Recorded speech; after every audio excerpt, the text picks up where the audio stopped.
Hello, আসসালামু আলাইকুম। আচ্ছা, আজকে হচ্ছে আমরা মৌলের পর্যায়বৃত্ত ধর্ম এই চ্যাপ্টারটা পড়ব। তো এই চ্যাপ্টারটা হচ্ছে দেখলাম আমি সিলেবাস মোটামুটি যেগুলো আছে ওইগুলাই পড়াবো, সমস্যা নেই। আমি হচ্ছে থিওরিটা একটু আলোচনা করি, দেন হচ্ছে আমরা প্রশ্ন সলভে যাবো আরকি। কারণ একদম হচ্ছে থিওরি না পড়লে তো বুঝতে পারবো না যে কেমনে কি হচ্ছে না হচ্ছে। তো আমাদের যে চ্যাপ্টারটার নাম, এই চ্যাপ্টারটার নাম আগে একটু দেখি আমরা। আমাদের চ্যাপ্টারের নাম কি? চ্যাপ্টারের নাম হচ্ছে আমাদের মৌলের পর্যায়বৃত্ত ধর্ম ও রাসায়নিক বন্ধন। মৌলের পর্যায়বৃত্ত ধর্ম ও রাসায়নিক ধর্ম। ঠিক আছে? তো এখানে ফার্স্ট অফ অল দেখো পার্ট 1 আমাদেরকে বলতেছে ইলেকট্রন বিন্যাসের ভিত্তিতে মৌলের শ্রেণীবিভাগ। তো মৌলের শ্রেণীবিভাগটা হচ্ছে আমরা এখানে একদম সাজায় গুছায় লেখা আছে, তো এখান থেকে একটু জেনে নিব। তো এইখানে দেখো পর্যায় সারণী ও পর্যায় সূত্র। তো পুরাতন পর্যায় সারণী, আচ্ছা এখন আমরা যে পর্যায় সারণী দেখি এটা হচ্ছে নতুন পর্যায় সারণী। তো আগে এক ধরনের পর্যায় সারণী ছিল, তো এই জন্য বলতেছে পুরাতন পর্যায় সারণীতে পর্যায় ছিল ১২টি এবং গ্রুপ ছিল ৮টি, মৌল ছিল ৬৩টি। এটা হচ্ছে কি দিলীপ মেন্ডেলের সরি হ্যাঁ মেন্ডেলের তথ্য মতে। তারপর হচ্ছে আধুনিক পর্যায় সারণীতে ৭টি পর্যায় এবং ১৮টি মৌল আছে। মৌল আছে টোটাল কতটি? ১১৮টি। এটা হচ্ছে বুরের তথ্য অনুসারে। তো মেন্ডেলের তথ্য অনুসারে হচ্ছে পর্যায় ছিল ১২টি আর গ্রুপ ছিল ৮টি। আর বুরের তথ্য অনুসারে পর্যায় হচ্ছে ৭টি আর মৌল হচ্ছে ১১৮টি। এখন এই যে বুর যে শ্রেণী এই পর্যায় সারণীটা তৈরি করছে, এই পর্যায় সারণীটাতে কিন্তু মজাদার একটা জিনিস আছে। মজাদার জিনিসটা কি? মজাদার জিনিসটা হচ্ছে তোমার যেই উনি যেই গ্রুপগুলোর কথা বলছে, একেকটা গ্রুপ কিন্তু একেক ধর্ম বিশিষ্ট। যেমন আমরা জানি ১ম গ্রুপটা হচ্ছে আমাদের তীব্র ক্ষার, ২য় গ্রুপটা হচ্ছে আমাদের মৃৎ ক্ষার, ৩য় গ্রুপটা হচ্ছে আমাদের আবার তোমার আচ্ছা ৩য় গ্রুপটা হচ্ছে আস্তে, আস্তে হচ্ছে আমাদের কিসের দিকে যায়? অপধাতুর ক্ষেত্রে যায়, মানে হচ্ছে সেমিকন্ডাক্টর ম্যাটেরিয়াল এর ক্ষেত্রে যায়। এরপর হচ্ছে আবার যে তোমার ১৬ নম্বর যেটা এটা হচ্ছে আমাদের গ্যাস, তারপর ১৭ নম্বরটা হচ্ছে আমাদের কি? হ্যালোজেন, তারপর ১৮ নম্বরটা হচ্ছে আমাদের নিষ্ক্রিয়। তো এরকম ১ থেকে ১৮ টা গ্রুপেরই কিন্তু আলাদা, আলাদা করে নাম আছে, যে জিনিসটা হচ্ছে আমরা 9 এ পড়ে আসছিলাম। এখন পর্যায় সারণের মূল ভিত্তি হচ্ছে ইলেকট্রন বিন্যাস। এটা আমরা জানি পর্যায় সারণীর মূল ভিত্তি হচ্ছে ইলেকট্রন বিন্যাস। আর ইলেকট্রন বিন্যাস কিভাবে করতে হয় এগুলো তুমি বস। তারপর হচ্ছে এখানে আমরা দেখছিলাম যে আমাদের যে তোমার ২ টা গ্রুপ আছে, ২ টা পর্যায় আছে। তোমার সরি একটা গ্রুপের মধ্যে একটা পর্যায়ের মধ্যে হ্যাঁ, একটা গ্রুপ আছে গ্রুপ ৩। গ্রুপ ৩ তে হচ্ছে আমাদের ২ টা পর্যায়ের পর্যায় ৬ আর পর্যায় ৭ মেবি অ্যাক্টিনাইড ও ল্যান্থেনাইড গ্রুপ আছে। অ্যাক্টিনাইড ও ল্যান্থেনাইড গ্রুপ আছে যেখানে হচ্ছে ৩২ টা করে মৌল থাকে। ঠিক আছে? এরপরে কথা হচ্ছে পর্যায় সূত্র জিনিসটা কি? পর্যায় সূত্র হচ্ছে মৌলের ভৌত ও রাসায়নিক ধর্ম পারমাণবিক সংখ্যা বৃদ্ধির সাথে, সাথে পর্যায়ক্রমে আবর্তিত হয়। কি বলতেছে? মৌলের ভৌত ও রাসায়নিক ধর্ম। এখন প্রত্যেকটা মৌলের ২ ধরনের বৈশিষ্ট্য আমরা দেখতে পাই। একটা হচ্ছে ভৌত ধর্ম, আরেকটা হচ্ছে রাসায়নিক ধর্ম। অর্থাৎ তার ভৌত ধর্ম জিনিসটা কি? ভৌত ধর্ম হচ্ছে ন্যাচারালি সে কিরকম বিহেভিয়ার দেখায়। আর রাসায়নিক ধর্ম মানে কি? তাকে আমরা কোনো উম ধরো কেমিক্যাল রিঅ্যাকশন এর মধ্যে যদি ইউস করি সেই ক্ষেত্রে সে কি ধরনের ধর্ম দেখায়। এটা হচ্ছে তাদের ভৌত ও রাসায়নিক ধর্ম। তো বলতেছে মৌলের ভৌত ও রাসায়নিক ধর্ম পারমাণবিক সংখ্যা বৃদ্ধির সাথে, সাথে পর্যায়ক্রমে আবর্তিত হয়। তো আমাদের সামনে একটা টপিক আছে মৌলের পর্যায়বৃত্তিক ধর্ম। তো মৌলের পর্যায়বৃত্তিক ধর্ম যখন আমরা পড়ব, তখন এই কথাটার মানে বুঝতে পারবা যে পারমাণবিক সংখ্যা বৃদ্ধির সাথে, সাথে কিভাবে তাদের পর্যায়ক্রমে আবর্তিত হয় এবং তাদের ধর্মগুলা এনালাইসিস করা যায়। আচ্ছা। তারপর হচ্ছে আচ্ছা এখন বলতে পারো তোমার বই যদি একটু দেখো এখানে এস ব্লক মৌল নিয়ে দেখবা হিউজ জিনিসপাতি আলোচনা করছে। দেন পি ব্লক মৌল নিয়ে হিউজ জিনিসপাতি আলোচনা করছে। আমরা হচ্ছে এস আর পি ব্লক মৌল এত ডিপলি যাওয়ার দরকার নাই। এইখানে যতটুকু লিখা আছে ততটুকু বললে এনাফ হবে আশা করি। তো এরপরেও যদি পড়তে হয় কোনো কিছু এটা হচ্ছে আমরা টেস্ট পেপার দেখে পড়বো। টেস্ট পেপারে যদি অতিরিক্ত কোনো কিছু থাকে সেক্ষেত্রে হচ্ছে আমরা ওইখান থেকে পড়ব। বলতেছে যে সকল মৌলের ইলেকট্রন বিন্যাস সর্বশেষ যে সকল মৌলের ইলেকট্রন বিন্যাসে সর্বশেষ ইলেকট্রনটি s অরবিটালে প্রবেশ করে তাদেরকে s ব্লক মৌল বলে। তো একটা পর্যায় সারণীতে টোটাল হচ্ছে 118টা মৌল আছে। এই 118টা মৌলের মধ্যে 14টি মৌল হচ্ছে এস ব্লক মৌলের অন্তর্ভুক্ত। ঠিক আছে? এখন কথা হচ্ছে এই জিনিসপাতিগুলা তোমরা আগেও জানো 9-10 এ পড়ে আসছো যে কিভাবে এস ব্লক মৌল মানে তোমার কি হয়? হ্যাঁ, এস ব্লক মৌলে হয়, পি ব্লক মৌলে হয়। তো বলতেছি কি যে সকল মৌলের ইলেকট্রন বিন্যাসে সর্বশেষ ইলেকট্রনটি s অরবিটালে প্রবেশ করে তাদেরকে s ব্লক মৌল বলে। সংখ্যা কতটি? 14 টি। এখন কথা হচ্ছে আমরা জানি s ব্লক মৌলের হচ্ছে ধারণ ক্ষমতা হচ্ছে সর্বোচ্চ 2 টা।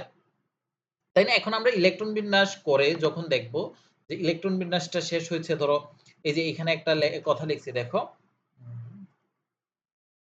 এই যে ns1 ns2 এই কথা দুইটার মানে কি বুঝতেছি? NS1 মানে হচ্ছে গ্রুপ 1 বোঝাচ্ছে আর NS2 মানে হচ্ছে গ্রুপ 2 বোঝাচ্ছে।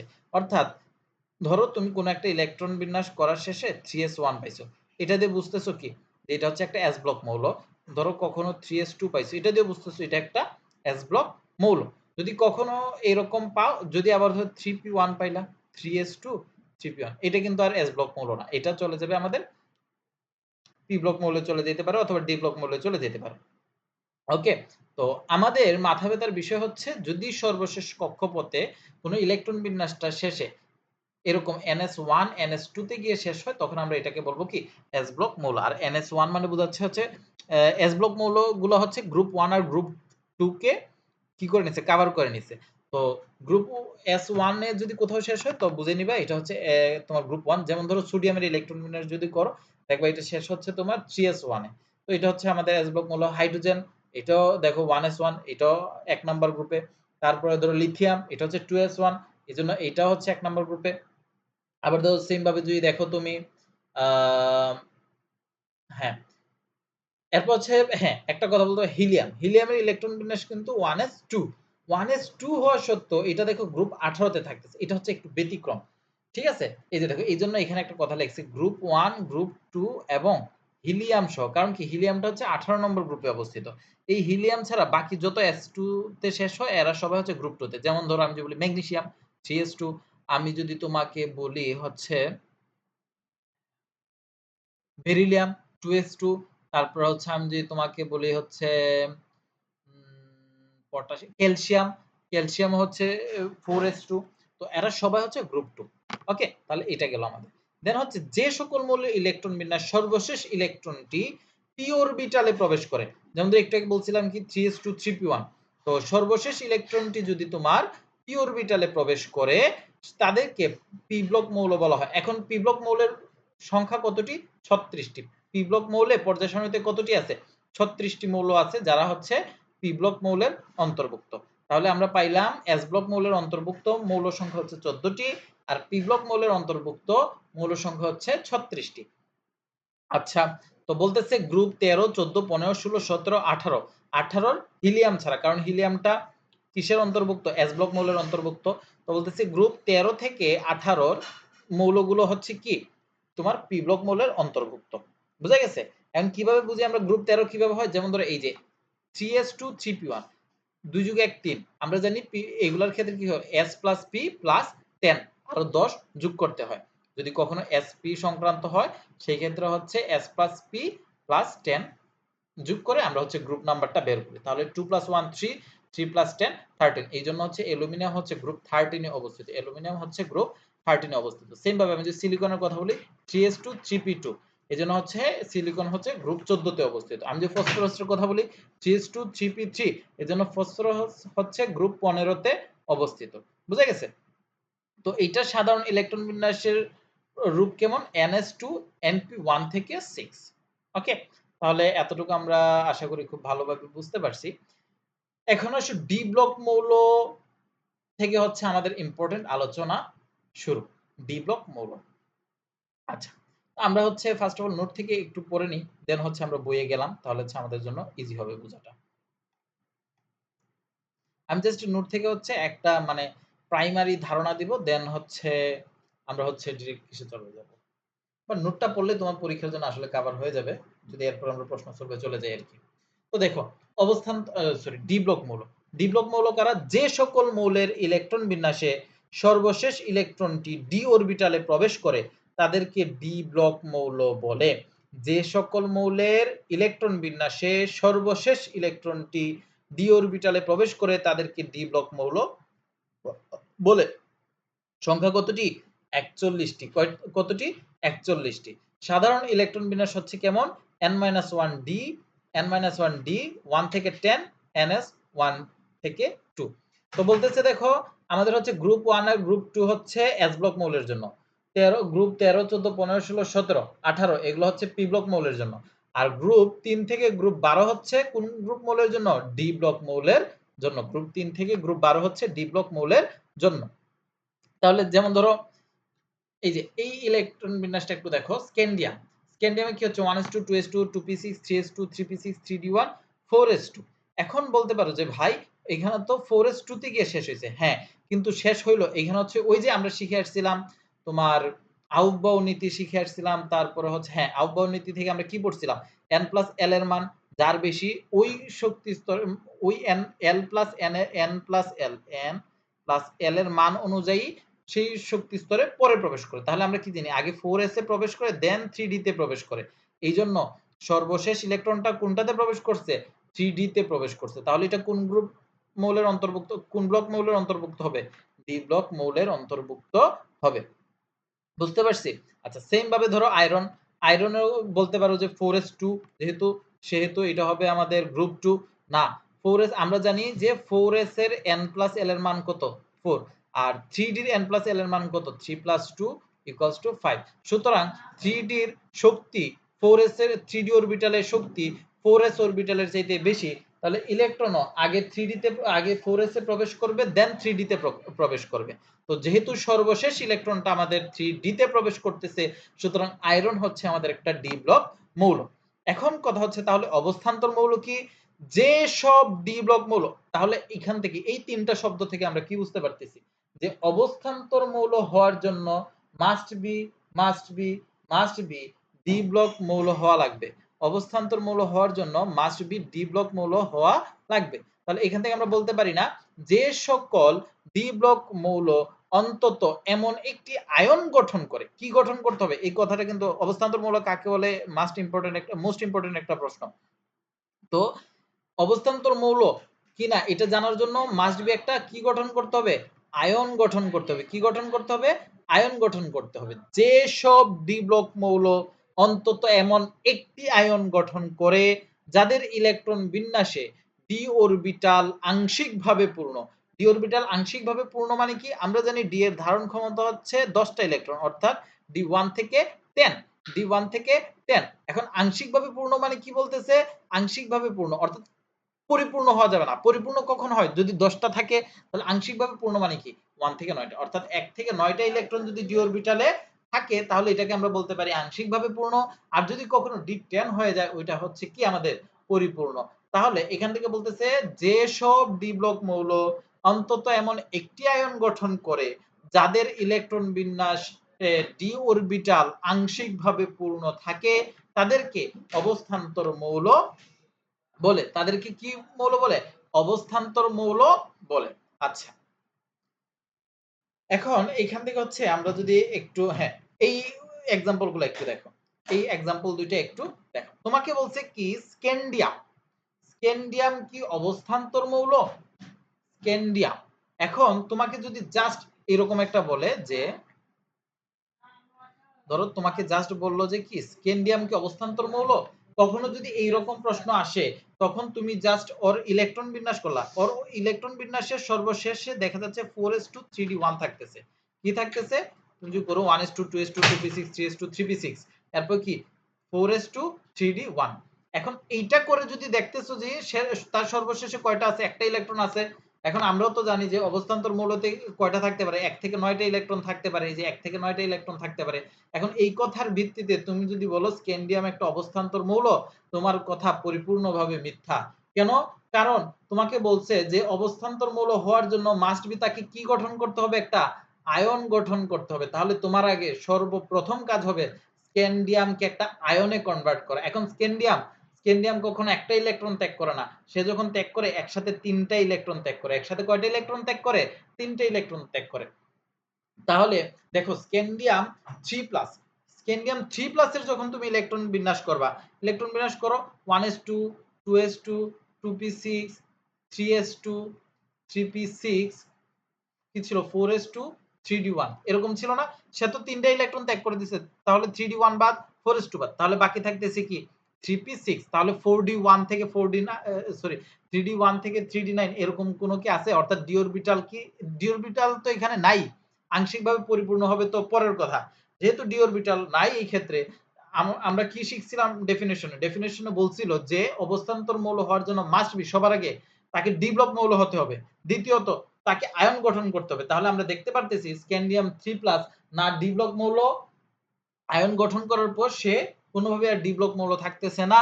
সুতরাং আংশিকভাবে পরিপূর্ণ হচ্ছে না, ডি ব্লক মৌলই তো না, তাহলে আংশিকভাবে পূর্ণ হবে কিভাবে? সুতরাং স্ক্যান্ডিয়াম 3+ আমার অবস্থান্তর মৌল নয়, অবস্থান্তর মৌল নয়। বোঝা গেছে? আচ্ছা, এরপরে আরেকটা এক্সাম্পল আছে, দেখো জিঙ্ক, জিঙ্কের কথা বলছে।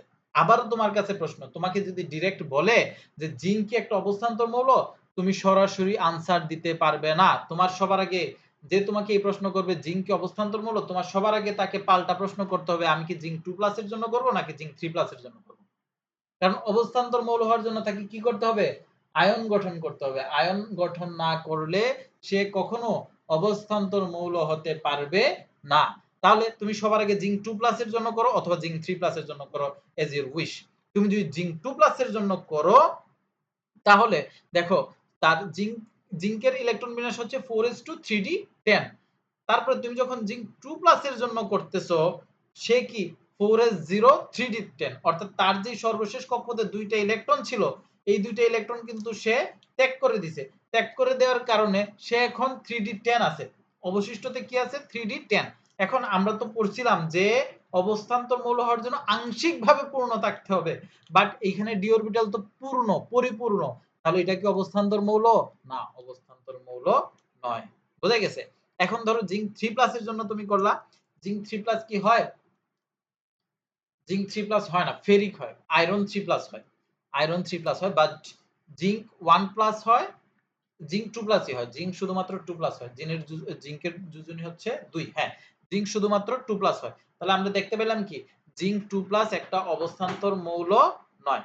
বাট এখন ধরো তুমি যদি আয়রনের জন্য করো, আমি আবারও তোমাকে ধরো প্রশ্ন করলাম যে আয়রন কি একটা অবস্থান্তর মৌল, তোমার সবার আগে এখানে কি করতে হবে? আয়ন গঠন করতে হবে, হয় আয়রন 2+ করো অথবা আয়রন 3+ করো।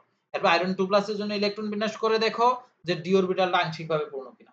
হ্যাঁ, আমরা দেখতে পাচ্ছি আয়রন 2+ এর ডি অরবিটালটা আংশিকভাবে পূর্ণ, সুতরাং এটা একটা অবস্থান্তর মৌল। দেন আয়রন 3+ করো, আয়রন 3+ করার পর দেখতে পারতেছো যে আবারও ডি অরবিটালটা আংশিকভাবে পূর্ণ, সুতরাং এটাও একটা অবস্থান্তর মৌল। তাহলে আশা করি এখন পর্যন্ত অবস্থান্তর মৌল চিনতে আর তোমার কখনো অসুবিধা হওয়ার কথা না। ওকে, আচ্ছা, তাহলে অবস্থান্তর মৌল কি আমরা চিনে ফেলছি। তাহলে আমরা বইয়ের কোথায় আছি? আচ্ছা, এফ এ আমরা পড়ে যাচ্ছি, ঠিক আছে। এই যে দেখো এইখানে ওই কথাটা লিখছে যে দেখো 1 নাম্বার গ্রুপটা হচ্ছে আমাদের ক্ষার ধাতুর, এই যে 1 নাম্বার গ্রুপটা হচ্ছে কি ক্ষার ধাতু বোঝায়, 2 নম্বর গ্রুপটা মৃৎক্ষার ধাতু, তারপর হচ্ছে তোমার এই যে এটা কত 15 নম্বর গ্রুপ 2 + 3 5, হ্যাঁ 15 নাম্বার গ্রুপটা হচ্ছে আমাদের নিকটুজেন, 16 নম্বর গ্রুপটা হচ্ছে আমাদের চেলকুজেন, 17 নম্বর গ্রুপটা হচ্ছে আমাদের হ্যালোজেন, 18 নম্বর গ্রুপটা হচ্ছে আমাদের নিষ্ক্রিয় গ্যাস, তারপরে হচ্ছে 3 নাম্বার গ্রুপটা হচ্ছে আমাদের ডি ব্লক মৌলের, এগুলার আর নাম দেয় নাই আলাদা করে, তো এগুলার আচ্ছা। এরপর হচ্ছে তোমার 3 নাম্বার গ্রুপের হচ্ছে তোমার এফ ব্লক মৌলের জন্য যেগুলো এগুলাকে আমরা বলতেছি ল্যান্থানাইড আর অ্যাক্টিনাইড সিরিজ, এইগুলো তো বললাম। তো এই নামগুলো একটু মনে রাখবা। 1 নাম্বার গ্রুপের নাম কি ক্ষার ধাতু, 2 নম্বর গ্রুপের মৌলগুলা কোন বৈশিষ্ট্যের হয়? মৃৎক্ষার ধাতু। তারপর হচ্ছে 15 নম্বর গ্রুপ অর্থাৎ ফসফরাস যে গ্রুপে আছে ওই গ্রুপের মৌলগুলা কোন ধর্মের হয়? নিকটুজেন। 16 নম্বর গ্রুপ অর্থাৎ অক্সিজেন সালফার এগুলা যে গ্রুপে আছে ওই গ্রুপের মৌলগুলা কেমন হয়? চেলকুজেন মৌল। তারপর হচ্ছে 17 number group chlorine fluorine bromine iodine astatine এগুলা যে গ্রুপে আছে ওই মৌলগুলো হয় হচ্ছে হ্যালোজেন মৌল। তারপরে হচ্ছে তোমার 18 নম্বর গ্রুপের মৌলগুলো হচ্ছে নিষ্ক্রিয় গ্যাস, এগুলা জানো। ওকে, এরপরে এখানে জেনে রাখো তো নিকটুজেন কি, এগুলা আবার ব্যাখ্যা করতে এগুলা লাগবে না, প্যারা নাই। তো তো আমাদের মোটামুটি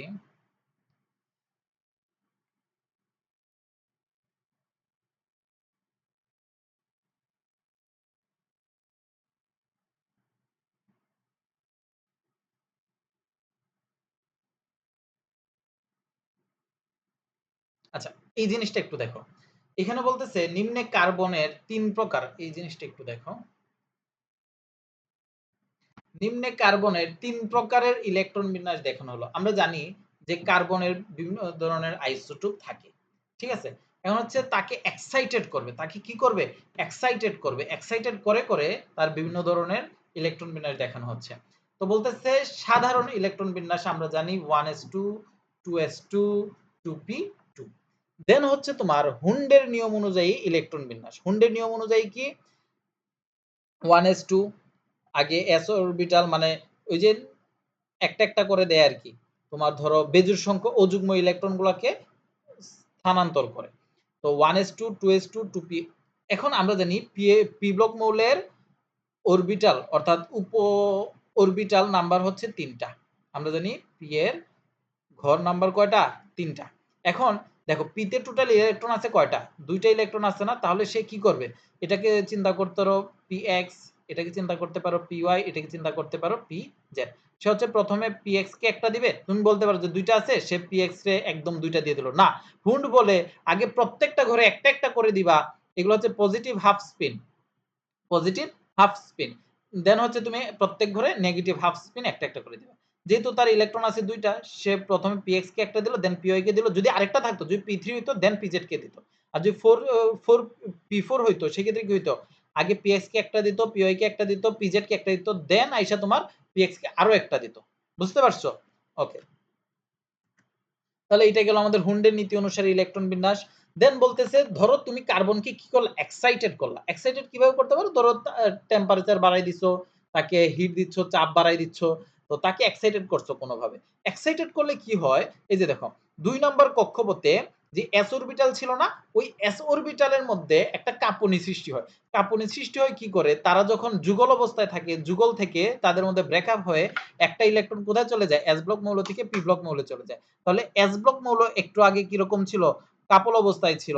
এখন তাদের মধ্যে ব্রেকআপ হয়ে ওই একজন ইলেকট্রন ছেলেটা অথবা মেয়েটা কোথায় চলে গেছে? পি ব্লক মৌলে চলে গেছে। তাহলে পি ব্লক মৌলের আগে যে জেড অরবিটালটা ফাঁকা ছিল, পিজেড অরবিটালটা ফাঁকা ছিল, এখন ওই পিজেড অরবিটালটা আবার ফিল আপ হয়ে গেছে। বোঝা গেছে? এটা হচ্ছে আমাদের এক্সাইটেড অবস্থায় অথবা উদ্দীপিত অবস্থায় ইলেকট্রন বিন্যাস। আশা করি বুঝতে পারছো। ওকে। তাহলে আমরা দেখতেছিলাম যে আমরা কতটুকু পড়ছি। তো এখানে আবার এস ব্লক মৌল, পি ব্লক মৌল এগুলা নিয়ে আলোচনা করা হয়েছে। এগুলা এত ডিটেইলস এ পড়ার দরকার নাই। যতটুকু পড়াই দিছি ততটুকু পড়লে হবে। এরপর সিলিকন হচ্ছে একটা অপধাতু। এটা আমরা জানি, বা উপধাতু যাই বলো। আচ্ছা, এইটা একটা সুন্দর প্রশ্ন হইতে পারে। এটা একটা সুন্দর প্রশ্ন হইতে পারে। এটা। এটা দেখো নাইট্রোজেন শুধু NCl3 গঠন করতে পারে, কিন্তু ফসফরাস PCl3 এবং PCl5 উভয়ই গঠন করতে পারে। নাইট্রোজেন ও ফসফরাস এর ইলেকট্রন বিন্যাস। আচ্ছা, এখন ধরো তোমাকে একটা প্রশ্ন করতে পারে, কেন নাইট্রোজেন শুধু NCl3 গঠন করতে পারে, যেখানে ফসফরাস PCl3 এবং PCl5 উভয়ই গঠন করতে পারে। বোঝা গেছে? আচ্ছা, এখন এরকম প্রশ্ন যখন তোমাকে দিয়ে দিল, তুমি সবার আগে দেখতে পারতেছো কি? নাইট্রোজেনও হচ্ছে তোমার ১৫ নম্বর গ্রুপে আছে, ফসফরাসও তোমার ১৫ নম্বর গ্রুপে আছে। তাহলে নাইট্রোজেন ও ফসফরাস যদি PCl3 এবং PCl5 উভয়ই গঠন করতে পারে, নাইট্রোজেনেরও তো উচিত NCl3 এবং NCl5 উভয়ই গঠন করা। উচিত কিনা? মানে তোমার সাধারণ কমন সেন্সে তো এইটাই বলে যে PCl ফসফরাস এবং নাইট্রোজেন উভয়ই তো তোমার কি ১৫ নম্বর গ্রুপে অবস্থিত। তাহলে নাইট্রোজেন ফসফরাস যদি PCl3 এবং PCl5 উভয়ই গঠন করতে পারে, নাইট্রোজেন কেন শুধুমাত্র তোমার কি গঠন করতে পারে? NCl3 গঠন করতে পারে। এখন আসো এটার ব্যাখ্যায় যাই। এখন তুমি নাইট্রোজেনকে হচ্ছে কি করতে পারো না? এক্সাইটেড করা যায় না। বাট ফসফরাসকে হচ্ছে তুমি চাইলেই এক্সাইটেড করতে পারো। এখন দেখো নাইট্রোজেন যখন তুমি যেহেতু এক্সাইটেড করতে পারতেছো না, সাধারণ অবস্থায় এই যে দেখো পিতে তার 3টা ইলেকট্রন ছিল, ওই 3টা ইলেকট্রন আছে। কেন এক্সাইটেড করতে পারবা না বলতেছি, শোনো। আচ্ছা দেখো, নাইট্রোজেন হচ্ছে 2 নম্বর গ্রুপের, মানে তোমার পর্যায় হচ্ছে 2টা, তাই না? তাহলে 2 নম্বর পর্যায়ে অর্থাৎ n = 2, n = 2 হলে l এর মান কত হয়? 0 1, 0 আর 1। 0 মানে কি s অরবিটাল, আর 1 মানে কি p অরবিটাল। এখন দেখো তাকে আমি যদি সাধারণ অবস্থায় কি থাকতেছে 2s2 2px1 2py1 2pz1, তাই না? তাহলে দেখো p এর যে ঘরগুলা ছিল, p এর যে ঘরগুলা ছিল 3টা ঘর, 3টা ঘরে কিন্তু সে একটা একটা করে অযুগ্ম ইলেকট্রন দিয়ে দিতে পারছে। অযুগ্ম ইলেকট্রন যতগুলো হয় যোজনী ঠিক ততগুলো হয়। অযুগ্ম ইলেকট্রন যতগুলো হয় যোজনীয় ঠিক ততগুলো হয়। তাহলে অযুগ্ম ইলেকট্রন যেহেতু নাইট্রোজেনের 3, তাহলে তার যোজনীয় হবে কত? 3। ওকে, তাহলে গেল প্রথম অবস্থায়। এটা হচ্ছে নাইট্রোজেনের জন্য। যেহেতু তাকে এরপর যদি তাকে যদি আমি আরেকটু কি করি, এক্সাইটেড করি, এক্সাইটেড করলে কি হবে? s থেকে একটা ইলেকট্রন ছাড়লো, ছাইরে দেখা যাচ্ছে সে আবার কোথায় আসবে? 2p x এ আসবে। তাহলে 2p এর এই ঘরটা কি হয়ে যাবে? ফিল আপ হয়ে যাবে না? তখন কি হয়ে যাচ্ছে? উল্টা আরো তার যোজনী নষ্ট হয়ে যাচ্ছে। সে থাকতে চায় হচ্ছে একা একা, তাকে আমরা কি করে দিচ্ছি? একা একা থাকতে দিচ্ছি না। এজন্য হচ্ছে নাইট্রোজেনকে আমরা এক্সাইটেড করতে পারি না। বাট ফসফরাসের ক্ষেত্রে কি হয়? ফসফরাসের দেখো n = হচ্ছে 3, n = কত? 3, n = 3 হলে l = কত? 2, অর্থাৎ 0 1 2। তাহলে 0 মানে হচ্ছে s, 1 মানে হচ্ছে p, 2 মানে হচ্ছে d। তাহলে দেখো সাধারণ অবস্থায় তার ইলেকট্রন বিন্যাসটি কেমন হয়? 1s2 2s2 2p6, দেন হচ্ছে 3s2, 3s2 মানে কি s এ 2টা আছে, p তে কয়টা আছে?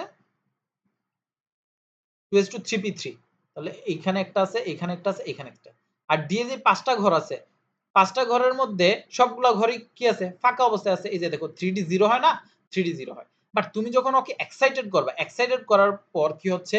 s থেকে একটা ইলেকট্রন ছুটে গিয়ে, এই যে s থেকে একটা ইলেকট্রন ছুটে গিয়ে d তে একটা ঘরে ঢুকে, d এর একটা ঘরে ঢুকে যায়। এই যে দেখো s থেকে একটা ইলেকট্রন ছুটে গিয়ে d তে একটা ঘরে ঢুকে যাচ্ছে।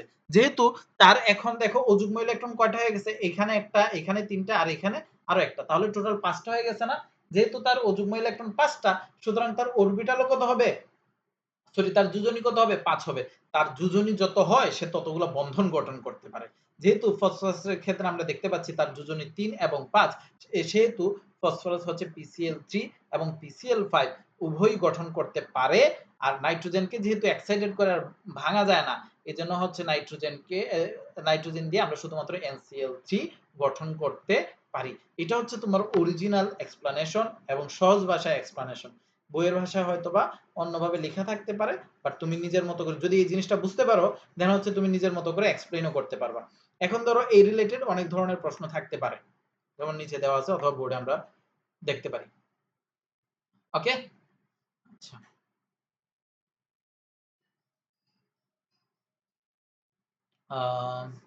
এগুলো হচ্ছে আমাদের দরকার নাই, এগুলো আমাদের দরকার নাই। এই জিনিসটা একটু জানা রাখবা, হীরক এবং গ্রাফাইটের মধ্যে পার্থক্য, ঠিক আছে? হীরক এবং গ্রাফাইটের মধ্যে পার্থক্য, এগুলো নোট ডাউন করে ফেলবা। যেগুলো বাদ বলতেছি এগুলো আর পড়া লাগবে না। ওকে, হীরক এবং গ্রাফাইটের মধ্যে পার্থক্যটা পড়বা। এরপর এখানে দেখো সিগমা বন্ধন পাই বন্ধনের কথা কিছু বলতেছে। সিগমা বন্ধন এবং পাই বন্ধন সামনে ডিটেইলসে আছে, আমরা তখন শিখব। ওকে, আচ্ছা, সিগমা বন্ধন এবং পাই বন্ধন সামনে যেহেতু আছে আমরা তখন শিখব। আর এখানে তো হচ্ছে হীরক ও গ্রাফাইটের মধ্যে পার্থক্যটা একটু জেনে নিবা। আচ্ছা, এখান থেকে এই জিনিসপাতিগুলো একটু পড়বা, যে ফসফরাস এবং নাইট্রোজেন উভয় মৌল একই শ্রেণীভুক্ত হলে নাইট্রোজেন গ্যাসীয় কিন্তু ফসফরাস কঠিন পদার্থ কেন? ফসফরাসের প্রতিটি অণু 4টি পরমাণু দ্বারা গঠিত। এই 4টি ফসফরাস পরমাণু একটি চতুস্থলকীয় 4টি কৌণিক বিন্দুতে অবস্থান করে। প্রতিটি ফসফরাস পরমাণু আবার অপর 3টি ফসফরাস পরমাণুর সঙ্গে সমযোজী একক বন্ধনে আবদ্ধ থাকে। এরূপ গঠনের জন্য আকার বড় হয় পরমাণুসমূহের মধ্যে ভ্যান ডার ওয়ালস আকর্ষণ বল। আচ্ছা, ভ্যান ডার ওয়ালস আকর্ষণ হচ্ছে এক ধরনের আকর্ষণ বল, ঠিক আছে? ভ্যান ডার ওয়ালস আকর্ষণ বল তুলনামূলকভাবে বেশি হয় ফসফরাস P4 সাধারণ তাপমাত্রায় কঠিন অবস্থায় বিরাজ করে। এরপর দেখো পি পাই পাই। আচ্ছা, এখানে হচ্ছে পাই পাই বন্ধনের কথা বলতেছে, ঠিক আছে? পাই বন্ধন কি সিগমা বন্ধন কি বলছি সামনে বলবো, তখন চিনতে পারবা। তো এই জিনিসপাতিগুলো হচ্ছে এইভাবে একটু পরে নেবা। তারপর হচ্ছে এটা নাইট্রোজেন রূপে কিন্তু ফসফরাস P4 রূপে অবস্থান করে কেন? ওই যে একটু আগে বলছে যে ফসফরাসের প্রত্যেকটা মৌল আরো ৪ টার সাথে বন্ধন গঠন করতে পারে। এইজন্য হচ্ছে। ঠিক আছে? আর নাইট্রোজেন হচ্ছে দেখো এদের মধ্যে হচ্ছে ট্রিপল বন্ড থাকে। ট্রিপল বন্ডের মধ্যে একটা হচ্ছে সিগমা বন্ধন আর ২ টা হচ্ছে তোমার পাই বন্ধন। এখন সিগমা বন্ধন এবং পাই বন্ধন এই যে দেখো সে ৩ টার মাধ্যমে এরকম শুধুমাত্র নাইট্রোজেন ২ টার মধ্যে সে বন্ধন গঠন করতে পারে। এজন্য হচ্ছে নাইট্রোজেন কি হয় N2 রূপে থাকে। আর ফসফরাস যেহেতু ৪ জনের সাথে এরকম বন্ধন গঠন করতে পারে, এজন্য ফসফরাস হচ্ছে কি P4 ভাবে বন্ধন গঠন করতে পারে। ওকে? তাহলে আমাদের গেল ১ গেল ২ গেল।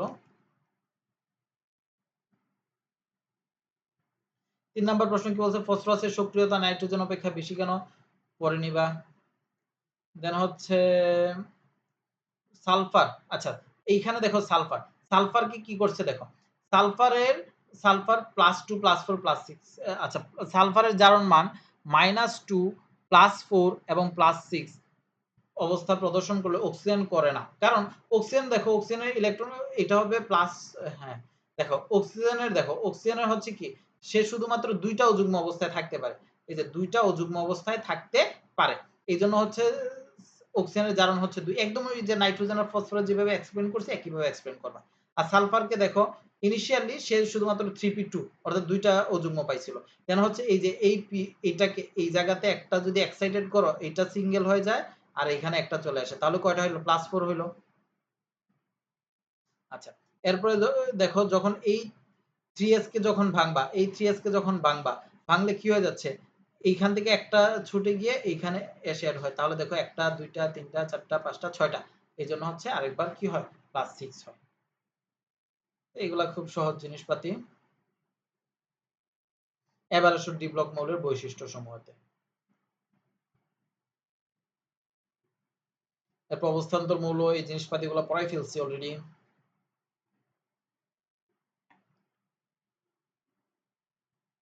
এখন আমরা প্রবেশ করতেছি এই চ্যাপ্টারের মোটামুটি one of the most important portion. কয়েকটা মোস্ট ইম্পোর্টেন্ট পার্ট আছে। এর মধ্যে এটা হচ্ছে একটা। ঠিক আছে? এইটা দিয়ে হচ্ছে আমরা সামনে অনেক কিছু করব। আচ্ছা, আমি একটু টুকটা চার্জে দিই।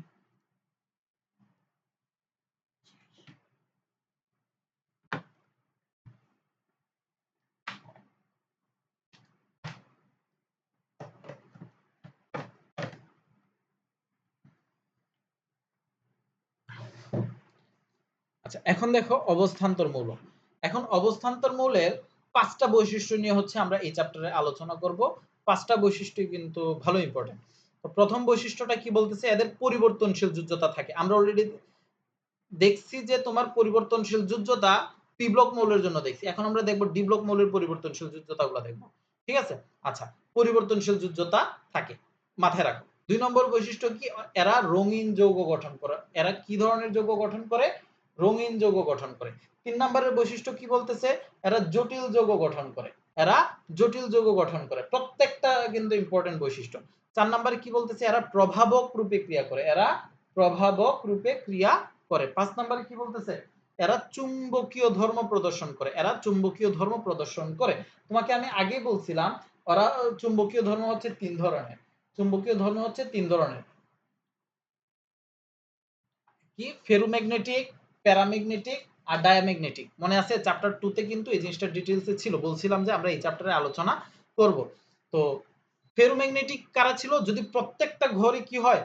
অযুগ্ম অবস্থায় থাকে। অর্থাৎ ডি ব্লকের হচ্ছে ৫ টা অরবিটাল থাকে। ৫ টা উপ অরবিটাল থাকে। এখন ৫ টা ঘর আছে, ৫ টা ঘরে যদি একটা করে সিঙ্গেল ইলেকট্রন থাকে তাহলে সেই ক্ষেত্রে আমরা বলতে পারি এটা হচ্ছে কি আমাদের ফেরোম্যাগনেটিক। আর হচ্ছে যদি ধরো ১ থেকে ৪ টা ইলেকট্রন অযুগ্ম অবস্থায় থাকে সেই ক্ষেত্রে ওইটাকে আমরা বলে থাকি হচ্ছে তোমার কি বলে থাকি? প্যারাম্যাগনেটিক। আর যদি একটাও না থাকে তো এটা হচ্ছে আমাদের কি? ডায়াম্যাগনেটিক। বোঝা গেছে? আচ্ছা।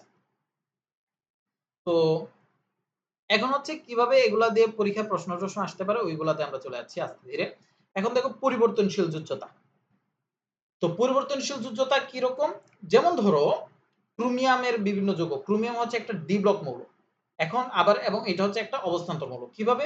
দেখো ক্রোমিয়াম ক্লোরাইড, ক্রোমিয়াম ক্লোরাইডের ক্ষেত্রে ক্রোমিয়ামের জারণ মান হচ্ছে +2, ক্রোমিয়াম ট্রাইক্লোরাইডের মধ্যে ক্রোমিয়ামের জারণ মান হচ্ছে +3, পটাশিয়াম ডাইক্রোমেটের মধ্যে তোমার হচ্ছে কত +6, তারপর হচ্ছে K2Cr2O7 এর মধ্যে হচ্ছে কত +6। তাহলে দেখো একটা ক্রোমিয়াম মৌল যার জারণ মান এক এক সময় এক এক রকম, একবার +2, একবার +3, একবার +6। তাহলে দেখো তো এখানে কিন্তু আর কি হচ্ছে না, তোমার যে এক্সাইটেড করে করে করতেছি ব্যাপারটা কিন্তু এমন না। দেন দেখো আয়রন, আয়রনের জারণ মান একবার +2, একবার +3, এক একটা যোগে এক এক রকম হয়। এখন কথা হচ্ছে বলতে পারো যে এই জারণ মানগুলো কিভাবে বের করে, বলতেছি দেখো। ক্রোমিয়াম ক্লোরাইড কার জারণ মান বের করব, ক্রোমিয়ামের। তাহলে ধরে নিবা ক্রোমিয়ামের জারণ মান ধরে নিবা x প্লাস ক্লোরিনের জারণ মান কত -1 বা যোজনী কত -1, তাহলে -1 ইনটু কয়টা পরমাণু আছে, দুইটা, তাহলে -1 ইনটু 2 ইকুয়ালস টু 0। তাহলে কত দেখো তো x - 2 ইকুয়ালস টু 0, অতএব x ইকুয়ালস টু +2। তাহলে ক্রোমিয়াম ডাইক্লোরাইডের গেল।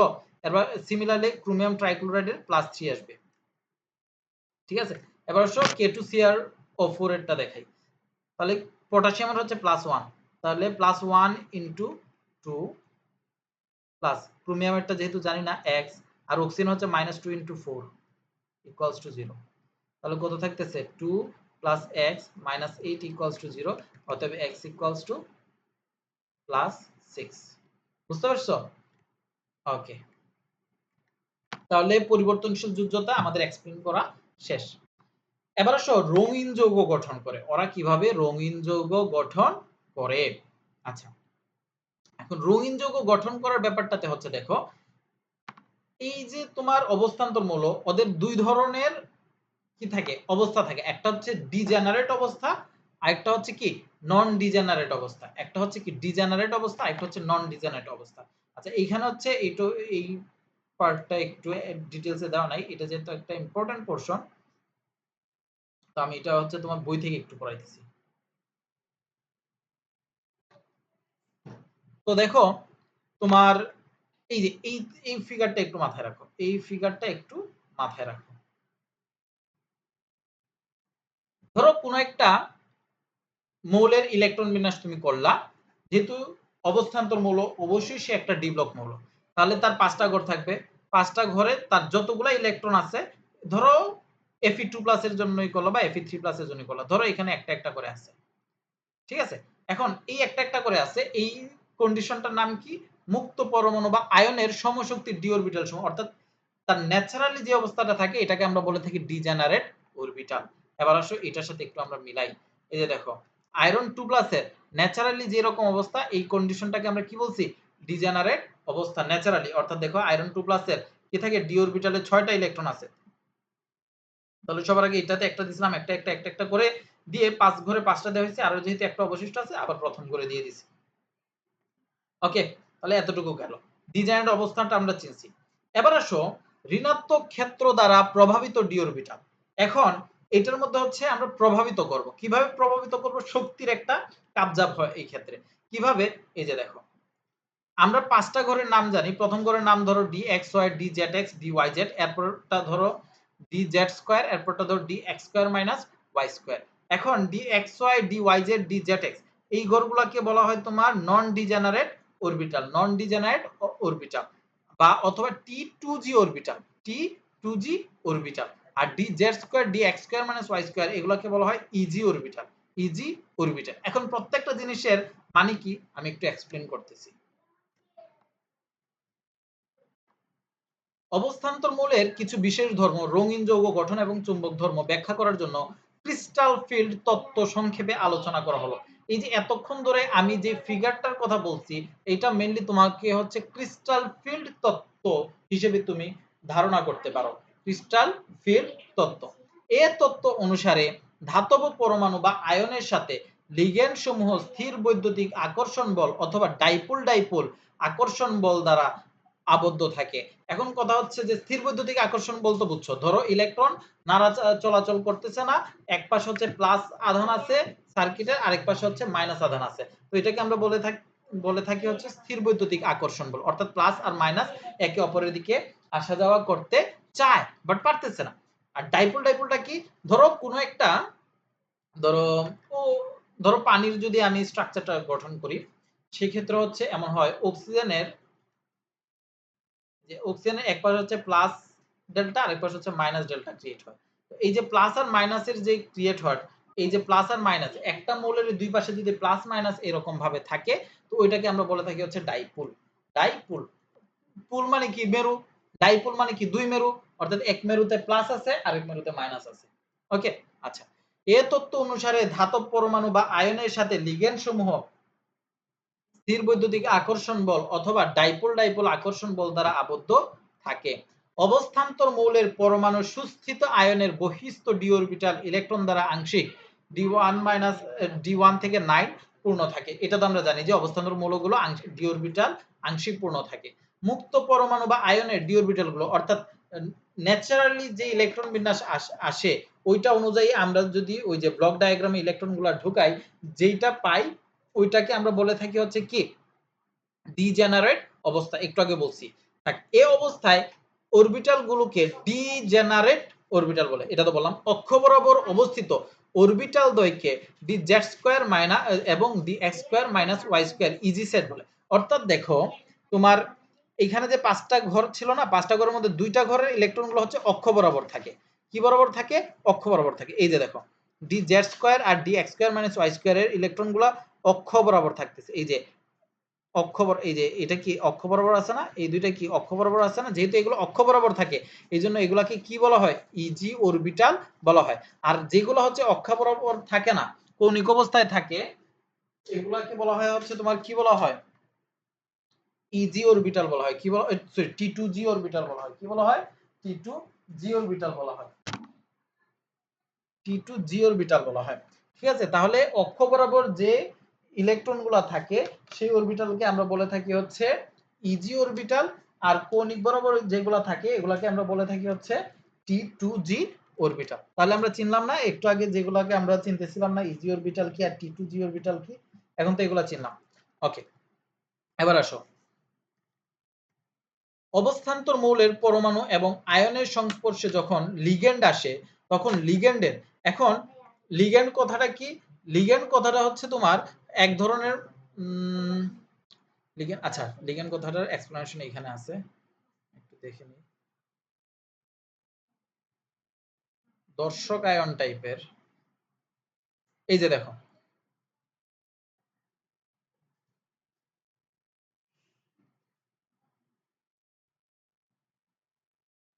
এই যে জটিল যৌগ গঠনকালে নিঃসঙ্গ ইলেকট্রন যুগল প্রদানকারী নেগেটিভ আয়ন বা যৌগ অণুকে দাতা বা লিগ্যান্ড বলে। জটিল যৌগ গঠনকালে নিঃসঙ্গ, নিঃসঙ্গ মানে যার কোনো সঙ্গ নাই, নিঃসঙ্গ ইলেকট্রন যুগল প্রদানকারী নেগেটিভ আয়ন বা যৌগ অণুকে দাতা বা লিগ্যান্ড বলে। কি বলে? লিগ্যান্ড বলে। ঠিক আছে, অর্থাৎ কাপল গঠন করতে যে হেল্প করে তাকে আমরা কি বলে থাকি? লিগ্যান্ড বলে থাকি। তো বলতেছি কি অবস্থান্তর মৌলের পরমাণু এবং ঠিক আছে, আমাদের হচ্ছে মেইনলি হচ্ছে এই যে তোমার ইজি অরবিটালটা কি আর টি টু জি অরবিটাল কি, এই জিনিসটা জানাই দরকার ছিল, আমরা এই জিনিসটা জানলাম। এবার ধরো কোন একটা এক্সাম্পল দিয়ে জিনিসটা এক্সপ্লেন করার ট্রাই করি।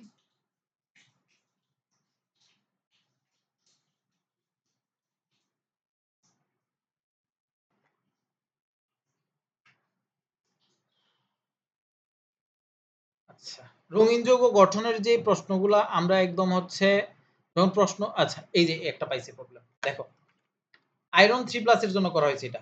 আয়রন 3+ এর জন্য। দেখো আয়রন 3+ এ কি হয়? ন্যাচারালি হচ্ছে 5টা ঘর, 5 মানে 3d5 থাকে। সর্বশেষ কক্ষপথে 3d5 থাকে। 3d5 থাকলে 5টা করে 5টা দিয়ে দিলাম। এটা হচ্ছে আমাদের ডিজেনারেট অবস্থা।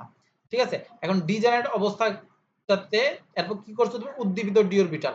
এটাকে এক্সাইটেড করছো। যেহেতু 5টা অযুগ্ম অবস্থায় আছে, এটা এক্সাইটেড করলেও এই অবস্থাতেই থাকবে। ঠিক আছে? এক্সাইটেড করার পর এরপর আমরা ইজি অরবিটাল আর কি করব? টি টু জি অরবিটাল, এই দুটো অরবিটালে স্থানান্তর করব। এখন দেখো, এখন দেখো তোমার কি হয়, এখন তো এখানে 5টা আছে, যার মধ্যে প্রথম ঘরের নাম কি? DXY, এখানে নামগুলো আমি লিখছিলাম, দেখো খাতায় লিখছিলাম। এই যে প্রথম ঘরের নাম কি? DXY, এরপরটার নাম কি? DYZ, এরপরটার নাম কি? DZX, এরপরটা কি? x² - y² DZ²। এখন দেখো এইখানে যখন তুমি উদ্দীপিত করতেছো, এই যে যখন এখানে উদ্দীপিত করতেছো তখন এই যে ডি জেড স্কয়ারের একটা ইলেকট্রন চলে আসবে ডি এক্স ওয়াই এ, এরপর ডি এক্স স্কয়ার মাইনাস ওয়াই স্কয়ারের একটা ইলেকট্রন চলে আসবে এইটাতে ডি ওয়াই জেড এ। তাহলে এই ঘরটা কিরকম হয়ে গেল, এরকম হয়ে গেছে না? এখানে দুইটা, এখানে দুইটা, এখানে একটা, আর এই দুইটা ঘর ফাঁকা হয়ে গেছে। এই জন্য দেখো এই যে এরকম হয়েছে, টি টু জি অরবিটাল সেটটা হচ্ছে এরকম, আর ইজির অরবিটাল সেটটা হচ্ছে এরকম। বুঝা গেছে? সিমিলারলি হচ্ছে এই যে আয়রন 2 প্লাস এর জন্য এখানে দেখানো হয়েছে। এই যে দেখো এর একটা ইলেকট্রন চলে আসছে এখানে, এর একটা ইলেকট্রন চলে আসছে এখানে। যদি এখানেও সিঙ্গেল থাকতো তাহলে একটা আসতো এইখানে, একটা যাইতো ওইখানে। বুঝা গেছে? তো তোমাকে যদি কখন রঙিন যৌগ গঠনের কথা বলে তখন এই ছবিটা আইকা জাস্ট বলে দিবা এই জন্য হচ্ছে এরা রঙিন যৌগ গঠন করে। এই যে আয়রন 2 প্লাস এটা এখানে দেখানো হয়েছে। বুঝছো? এই যে দেখো একটা এইখান থেকে এইখানে আসছে আর এইখান থেকে এইখানে গেছে, তাহলে এই ঘরটা ফাঁকা হয়ে গেছে না? এই যে এটা হচ্ছে তোমার সায়ানাইডের জন্য। এটা কিসের জন্য? না না, এটা আয়রন 2 প্লাস এর জন্য। ঠিক আছে, তাহলে এই দুইটা एग्जांपल ছিল, আমরা এই দুইটা एग्जांपल দেখে ফেললাম। ওকে, এরপর দেখি কি আছে আমাদের। এবার আসো 3 নাম্বার বৈশিষ্ট্য। এখন 3 নাম্বার বৈশিষ্ট্যটা কি বলতেছে? জটিল যৌগ গঠন। জটিল যৌগ গঠন। এখন জটিল যৌগ গঠনকালে আমরা অলরেডি লিগ্যান্ড কাকে বলে জানছি, এই ডেফিনিশনটা মুখস্থ করে ফেলবা। জটিল যৌগ গঠনকালে, আচ্ছা জটিল যৌগ কেমনে চিনবা? যখন এরকম থার্ড ব্র্যাকেট দেখতে পারবা, এই যে যদি কোনো সংকেতে এরকম থার্ড ব্র্যাকেট দেখতে পারো তখন বুঝে নিবা এটা হচ্ছে একটা জটিল যৌগের চিহ্ন। ঠিক আছে, এটা হচ্ছে একটা জটিল যৌগ বোঝাচ্ছে। কোন যৌগে যদি এরকম থার্ড ব্র্যাকেট দেখো তখন বুঝে নিবে এটা হচ্ছে একটা জটিল যৌগ বোঝাচ্ছে। ওকে, একটা জটিল যৌগ বোঝাচ্ছে। জটিল যৌগ গঠনকালে নিঃসঙ্গ ইলেকট্রন যুগল প্রদানকারী নেগেটিভ আয়ন, দেখো এখানে কি ছিল? কপার 2 প্লাস, এই যে কপার 2 প্লাস ছিল। ঠিক আছে, এখন কপার 2 প্লাসের সাথে কোনো বন্ধন গঠন করা দরকার। এখন বন্ধন গঠন করার জন্য যে নেগেটিভ আয়নটাকে আমরা দান করব, সে যেহেতু কপার 2 প্লাস কি একটা পজিটিভ আয়ন, তার সাথে বন্ধন গঠন করার জন্য কি লাগবে? একটা নেগেটিভ আয়ন লাগবে। তাহলে নেগেটিভ আয়ন যেহেতু লাগবে, যেই নেগেটিভ আয়নটাকে আমরা প্রদান করতেছি ওই নেগেটিভ আয়নটাকে আমরা বলতেছি কি? দাতা আয়ন অথবা লিগ্যান্ড। কি বলতেছি? লিগ্যান্ড। অর্থাৎ নেগেটিভ যে আয়নটা আমরা দিচ্ছি, প্রোভাইড করতেছি, ওইটাকে আমরা কি বলে থাকতেছি? লিগ্যান্ড বলতেছি। ওকে, কি বলতেছি? লিগ্যান্ড বলতেছি। আচ্ছা, তাহলে এবার দেখো টেট্রাএমিন কপার 2 সালফেট। সবার আগে নামকরণটা শিখি। এই যে আমি বললাম এই যৌগটার নাম কি বলছি? Tetraammine copper 2 sulphate. Tetraammine copper 2 sulphate. কিভাবে বললাম? সবার আগে আসো নামকরণটা শিখি। এখানে দুইটা ফর্মুলা আছে, আবার উপরে উঠতেছি একটু পরে। সবার আগে একটু নামকরণটা শিখে আসো, লিখে ফেলো এই লাইনগুলা। ক্যাটায়ন, ক্যাটায়নের নামকরণ কি লিখবা? সবার আগে হচ্ছে সংখ্যা সহ লিগ্যান্ড, সংখ্যা সহ লিগ্যান্ড। এরপরে কারটা আসবে? ধাতু অথবা জারণ সংখ্যা। এরপর কি আসবে? মুক্ত অ্যানায়ন অথবা দর্শক আয়ন। এখন দেখো এটা হচ্ছে আমার ধাতু, এটা কি আমার ধাতু, এটা হচ্ছে আমার লিগ্যান্ড। এই 4 হচ্ছে আমার সংখ্যা, এজন্য বলতেছি কি? সংখ্যা সহ লিগ্যান্ড। এরপর কি আসবে? ধাতু বা আয়ন। এরপর কি আসবে? এটা হচ্ছে আমার দর্শক আয়ন। অর্থাৎ থার্ড ব্র্যাকেটের বাহিরে যে থাকবে সে হচ্ছে কি? আমার দর্শক আয়ন। থার্ড ব্র্যাকেটের বাহিরে যে থাকবে সে হচ্ছে কি? আমাদের দর্শক আয়ন। আচ্ছা, তাহলে আসো এই যে সবার আগে তাহলে এই যে ধাতু জারণ, এই যে সংখ্যা সহ লিগ্যান্ড বলছে না, সবার আগে আসো তাহলে লিগ্যান্ডটাকে চিনে নিই। এখন লিগ্যান্ড দুই ধরনের হয়ে থাকে, একটা হচ্ছে প্রশমিত লিগ্যান্ড আর একটা হচ্ছে চার্জিত লিগ্যান্ড। একটা হচ্ছে কি? প্রশমিত লিগ্যান্ড আর একটা হচ্ছে চার্জিত লিগ্যান্ড। এখন আমাদের এই যে ডেফিনেশনটা আছে, সরি এই যে যৌগটা আছে, এই যৌগতে যে অ্যামোনিয়াটা, সরি NH3 আছে, এটার নাম হচ্ছে এমিন। এটার নাম কি? এমিন। তো এটাকে আমরা বলে থাকি হচ্ছে কি? এই যে দেখো এমিন, এই যে এমিন, এটা হচ্ছে আমাদের প্রশমিত লিগ্যান্ড। কি লিগ্যান্ড? প্রশমিত লিগ্যান্ড। আর যদি আয়নিত হইতো এখানে প্লাস মাইনাস থাকতো, যেমন ধরো এগুলাতে। আচ্ছা, সবগুলাই দেখবো আমরা আস্তে ধীরে, প্যারা নাই। সবার আগে হচ্ছে কি? লিগ্যান্ড দুই ধরনের, একটা হচ্ছে প্রশমিত লিগ্যান্ড আর একটা হচ্ছে আমাদের চার্জিত লিগ্যান্ড। এখন প্রশমিত লিগ্যান্ডের মধ্যে হচ্ছে কি কি আছে? 4 ধরনের আছে। এমিন, কার্বনিল, একুয়া, নাইট্রাসিল। এই নামগুলা মুখস্থ করা খুবই দরকার। NH3 কে বলা হচ্ছে এমিন, তারপর হচ্ছে NH3 কে কি বলা হচ্ছে? এমিন। কার্বন মনোক্সাইড কে বলা হচ্ছে তোমার কার্বনিল। CO কে কি বলা হচ্ছে কার্বনিল, H2O কে বলা হচ্ছে একুয়া, NO কে বলা হচ্ছে নাইট্রাসিল। তাহলে এমিন, কার্বনিল, একুয়া, নাইট্রাসিল এই নামগুলা ভালো করে মুখস্থ রাখো। তারপরে হচ্ছে কি চার্জিত, বলতেছি কি এদের উচ্চারণ যখন হবে শেষে একটা করে কি করতে হবে, উকারের মতো করে উচ্চারণ করতে হবে। তাহলে ক্লোরিন, ক্লোরিনকে আমরা উচ্চারণ করব ক্লোরো, ফ্লোরিনকে উচ্চারণ করব ফ্লোরো, ব্রোমিনকে উচ্চারণ করব ব্রোমো, তারপর হচ্ছে sulphato, carbonato, cyano, hydroxo, chloro, fluoro, bromo, sulphato, carbonato, cyano, hydroxo, chloro, fluoro, bromo, sulphato, carbonato, hydroxo. Okay, তাহলে এগুলো আমাদের গেল। এবার আসুন নামকরণটা শিখে ফেলি আমরা। তো আমাদের ক্যাটায়নের যে নামকরণ, এখন ক্যাটায়ন নাকি অ্যানায়ন কিভাবে চিনবো? এই যে দেখো, ক্যাটায়ন অ্যানায়ন চিনার উপায়টা দেখো। ধাতুর দিকে তাকাবা, ধাতুর দিকে তাকাবা, ধাতুর দিকে তাকাবা। কপার, কপার কি আমাদের একটা ক্যাটায়ন না? তাহলে এটা যেহেতু ক্যাটায়ন তাহলে আমাদের এই যৌগটা হবে কি ক্যাটায়ন, ক্যাটায়নের ধর্ম বিশিষ্ট। ঠিক আছে, ওকে। তাহলে দেখো এটার নামকরণ আমরা কেমনে করব? আমাদের প্রথম কন্ডিশন কি বলতে সংখ্যা সহ লিগ্যান্ডের উচ্চারণ হবে, সংখ্যা সহ লিগ্যান্ড। এখন এখানে সংখ্যা আছে 4, 4 মানে কি টেট্রা। আচ্ছা এই জিনিসটা একটু শিখাই নেই, জিনিসটা কি লেখা আছে? এই জিনিসটা লেখা নাই। একটা যদি থাকতো সেই ক্ষেত্রে আমরা বলতাম মোনো, দুইটা যদি থাকে সেই ক্ষেত্রে আমরা বলি ডাই, তিনটা যদি থাকে সেই ক্ষেত্রে আমরা বলি ট্রাই, চারটা যদি থাকে সেই ক্ষেত্রে আমরা বলি টেট্রা, পাঁচটা যদি থাকে সেই ক্ষেত্রে আমরা বলি পেন্টা, ছয়টা যদি থাকে সেই ক্ষেত্রে আমরা বলি হেক্সা, সাতটা যদি থাকে সেই ক্ষেত্রে আমরা বলি হেপ্টা, আটটা যদি থাকে সেই ক্ষেত্রে আমরা বলি অক্টা, নয়টা যদি থাকে আমরা সেই ক্ষেত্রে বলি ননা, দশটা যদি থাকে সেই ক্ষেত্রে আমরা বলি ডেকা। ঠিক আছে, তাহলে এই জিনিসপাতিগুলো একটু নোট ডাউন করে ফেলে, এগুলো তোমার 9 10 এর বইও লেখা ছিল। তো mono, die, try, tetra, penta, হেক্সা, হেপ্টা, অক্টা, ননা, ডেকা। তাহলে এখানে আছে দেখো 4, এই যে এখানে কি আছে 4, 4 মানে কি টেট্রা, আর এটা কি এমিন, তাহলে টেট্রা এমিন,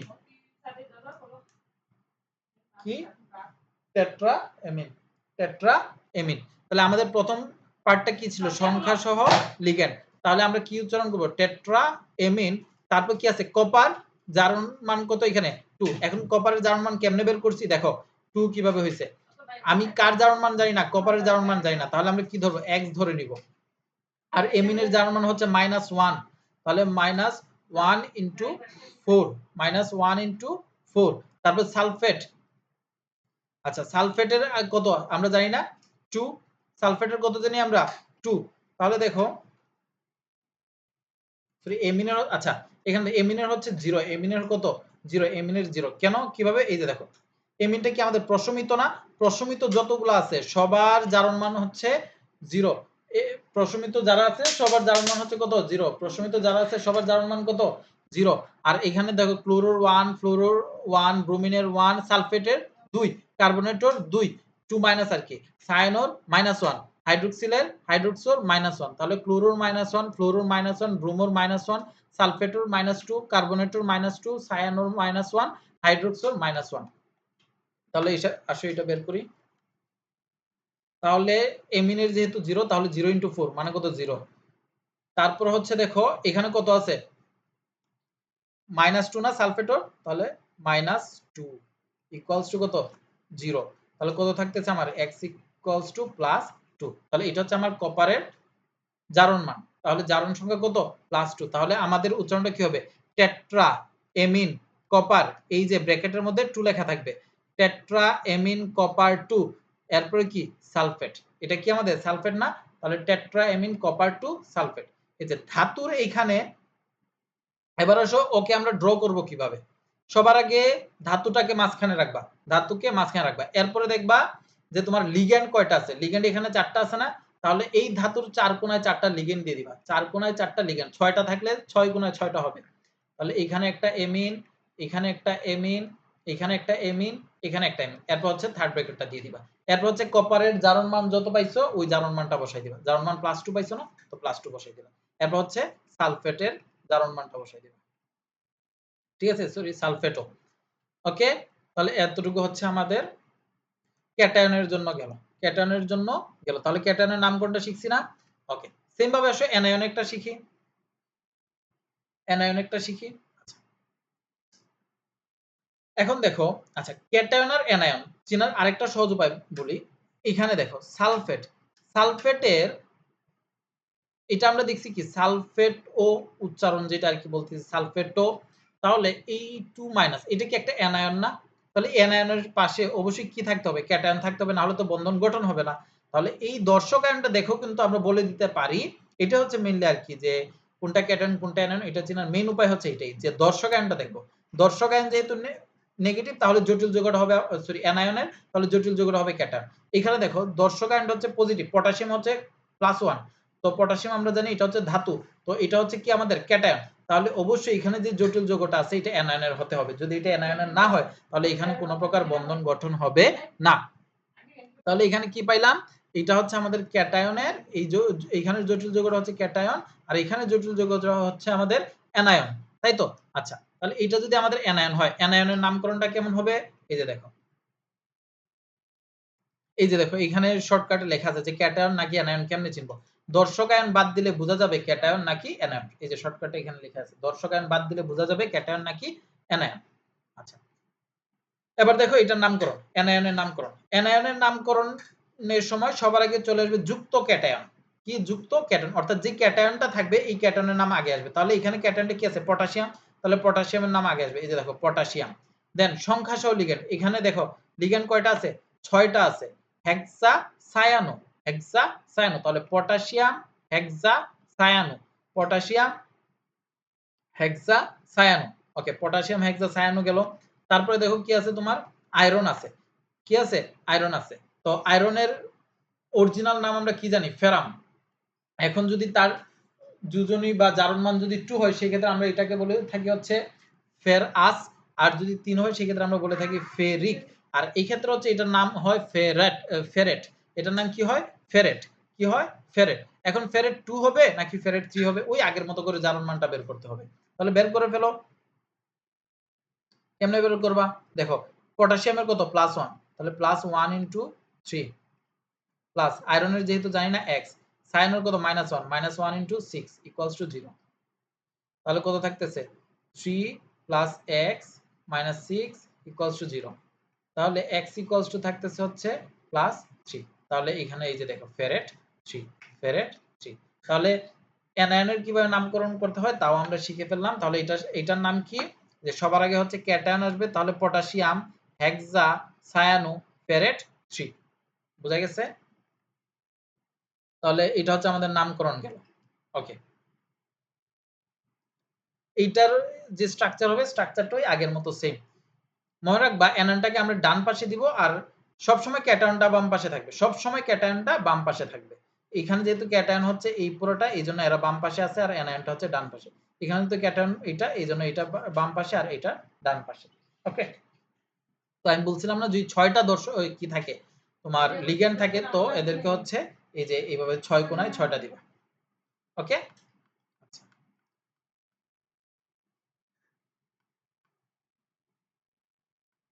যেমন ধরো তাহলে এটার নাম কি হবে দেখো তো? ক্লোরিন। ক্লোরিনটা কি একটা অ্যানায়ন না? তাহলে এটা কি? ক্যাটায়ন। তাহলে এটার নামকরণ কি হবে? Die এমিন silver 1 chloride. কারণ ক্লোরিনের যোজনী কত? -1, তাহলে সিলভারের কত আসবে? +1, তাহলে ডাই এমিন সিলভার 1 ক্লোরাইড। তো এইভাবে নামকরণগুলো আমাদেরকে জানতে হবে। ওকে? যেমন এর পরেরটার নাম দেখো ডাই এমিন ট্রাই একুয়া। এখানে হচ্ছে ২ টা দেখো কি আছে? ৩ টা দেখো কি আছে? ৩ টা লিগ্যান্ড আছে। ৩ টা লিগ্যান্ড আছে। এটা লিগ্যান্ড, এটা লিগ্যান্ড, এটা ligand. Diammine, triaqua, chloro, cobalt 3 sulphate. কোবাল্টের জারণ মানটা ওই যে বের করা হইছে, তো এরপরে বসানো হইছে। কিভাবে বের করছে দেখো? কোবাল্টের না হলে তো এটা আবার পারবা না। কোবাল্টেরটা যেহেতু জানি না এটাকে X ধরে নিলাম। এরপরে H2O এটা হচ্ছে প্রশমিত লিগ্যান্ড, তাহলে এটার মান হচ্ছে 0, তাহলে X + 0 প্লাস ক্লোরিনের কত? -1, এরপর এমিনের কত? এটাও যেহেতু প্রশমিত এটাও কত? 0 প্লাস সালফেটের কত? -2, -2 = 0, তাহলে x দেখো কত থাকে? +3 থাকে। এজন্য কোবাল্ট 3 সালফেট। বুঝা গেছে? তাহলে diammine triaqua chloro cobalt 3 sulphate. Okay? এরপর এখান থেকে হচ্ছে লাগবে না। আচ্ছা, হ্যাঁ, এখান থেকে হচ্ছে লাগবে না। এটা হচ্ছে এডমিশনের একটা প্রশ্ন। বইটা এককালে আসছিল। এরপরে আসেও নাই কখনো। তো এই জন্য আমি নোট ডাউন করে রাখছিলাম, অনেক আগে আসছিল 2015-17 দিকে মনে হয় আসছিল। আচ্ছা, এরপর হচ্ছে সন্নিবেশ সংখ্যা। সন্নিবেশ সংখ্যা কেন্দ্রীয় ধাতব পরমাণু লিগ্যান্ডের সাথে যতটি সন্নিবেশ সমযোজী বন্ধন গঠন করে সেই সংখ্যাকে সন্নিবেশ সংখ্যা বলা হয়। সেই সংখ্যাকে সন্নিবেশ সংখ্যা বলা হয়। এখন সন্নিবেশ সংখ্যা চেনার একটা সহজ উপায় হচ্ছে যতগুলা লিগ্যান্ড থাকবে সন্নিবেশ সংখ্যা ঠিক ততগুলাই হয়। যতগুলা লিগ্যান্ড থাকবে, যেমন ধরো এই যে এইটার সন্নিবেশ সংখ্যা হচ্ছে কি এমিন আছে 2টা, সুতরাং সন্নিবেশ সংখ্যা 2টা। এই যে সায়ানুর এখানে কয়টা 6টা, এখানে সন্নিবেশ সংখ্যা কয়টা 4টা। বুঝা গেছে? তো যতগুলা আমাদের কি থাকবে লিগ্যান্ড থাকবে সন্নিবেশ সংখ্যা হবে আমাদের ঠিক ততগুলা। ওকে, আচ্ছা, তাহলে আমাদের সন্নিবেশ নাম্বার গেল। তো এখানে হচ্ছে ওই আবার তোমার কি আছে গ্রুপ এবং পর্যায় নিয়ে ডিসকাশন আছে। তো এই জিনিসপাতিগুলা হচ্ছে নোট ডাউন করার সময় এস ব্লকের গুলা এস ব্লকের সাথে ওই যে প্রথমে যে এস ব্লক পড়াইছিলাম না এস এবং পি ব্লক ওইগুলোর সাথে নোট ডাউন করবা। এই যে সূত্রটা লেখা আছে যেটা আমি মুখে লেখা দিয়েছিলাম আজকে পড়ানোর সময় s + p + 10। তারপর হচ্ছে ডি ব্লক মৌল নোট ডাউন করবা, ডি ব্লক মৌল যেখানে পড়াইছি ওইটার সাথে। এরপর দেখো এফ ব্লক মৌলটা ওইখানে ছিল না, সকল এফ ব্লক মৌলই গ্রুপ 3 এ অবস্থিত, পর্যায় 6 এবং 7 যে জিনিসটা তোমাকে আগেই বলছি। তো এটা গেল এফ ব্লক মৌলের কাহিনী। তো এফ ব্লক মৌল সম্পর্কে এখান থেকে পড়ে নিবা। আমরা দেখো ডি ব্লক মৌলের যে ডি ব্লক মৌলের ভিতরে আমরা পড়ছি অবস্থান্তর মৌল, আর এফ ব্লক মৌলের মধ্যে যেগুলো থাকে আংশিক ও পূর্ণ আংশিকভাবে পূর্ণ ওইগুলাকে আমরা বলে থাকি আন্ত অবস্থান্তর মৌল। আন্ত অবস্থান্তর মৌল। যে সকল ডি ব্লক মৌলের সুস্থিত আয়নের ইলেকট্রন বিন্যাসে এফ অরবিটালটি অসম্পূর্ণ থাকে তাদেরকে আন্ত অবস্থান্তর মৌল বলে। ডি ব্লক মৌলের মধ্যে কোনো আয়ন যদি আংশিক পূর্ণ থাকে ওইগুলাকে আমরা বলে থাকি অবস্থান্তর মৌল। আর যদি এফ ব্লক মৌলের মধ্যে কোনো ইলেকট্রন মানে কোনো আয়ন তোমার আংশিক অপূর্ণ থাকে ওইটাকে আমরা বলে থাকি হচ্ছে কি আন্ত অবস্থান্তর মৌল। ঠিক আছে? তো এরপরে দেখো এরপর একটা প্রশ্ন আছে, স্বাভাবিক অবস্থায় কার্বন ডাই অক্সাইড গ্যাস কিন্তু সিলিকন ডাই অক্সাইড হলো কঠিন পদার্থ। তো এই জিনিসটা হচ্ছে এখান থেকে একটু পড়ে নিবা। এরপর দেখো নিষ্ক্রিয় গ্যাসের পর সবচেয়ে নিষ্ক্রিয় মৌল হলো নাইট্রোজেন গ্যাস, তাই নাইট্রোজেন গ্যাস নিষ্ক্রিয় মাধ্যম হিসেবে ব্যবহৃত হয়। এরপর হচ্ছে PH3 অপেক্ষা NH3 অধিক ক্ষারধর্ম প্রদর্শন করে। এই জিনিসটা আচ্ছা এই জিনিসটাও পড়বা। দেন হচ্ছে H2O তরল হলো H2S গ্যাসীয় কেন? তো এই জিনিসপাতিগুলা পড়বা। দেন হচ্ছে আমি কালকে হচ্ছে এখান থেকে স্টার্ট করব। ঠিক আছে? তো আজকে এতটুকু শেষ করো, বাকিগুলো হচ্ছে আমি শেষ করতেছি আর কি। ওকে, ঠিক আছে, ভালো থাকো।